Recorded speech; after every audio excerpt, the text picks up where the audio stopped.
few years ago, I asked the youth to come up with a stump speech, a few words that would describe to others what our youth group stood for, what we believed in. And they came up with this phrase that's on my shirt: love God, neighbor, self.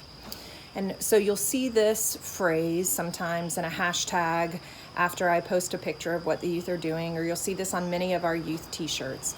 But every time I think of this phrase, I tend to think of the parable of the Good Samaritan. So I'm going to read that to you today. And in this book, in the Rhyme Bible, the story is referred to as the good man. Jesus told this story one day. There once was a man who was on his way to visit a town that was far away. But out of the bushes jumped some thieves. They didn't say thank you. They didn't say please. They took his things and knocked him down and left him bleeding on the ground. Not long after, a priest came by. He saw the man and heard him cry. Did the priest help? Did he even try? No, he did not. He walked on by. Next came a Levite. He saw the man too, and he thought to himself, what shall I do? I'd rather not bother with that kind of guy. So he stepped to one side and walked on by. At last a Samaritan came that way. He saw the man and decided to stay. He bandaged his wounds and gave him a ride. He fed him some food and stayed by his side. And when the Samaritan went on his way, he counted his coins and paid for their stay.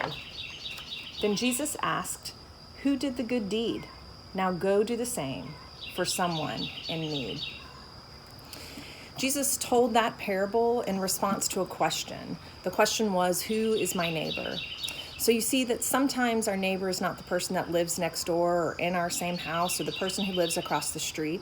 It's not the person who necessarily believes the same things that we do or that we agree with on all aspects of the world today.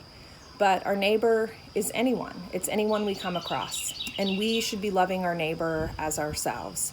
And we should be loving our neighbors in a way that honors God and that in return shows that we love God.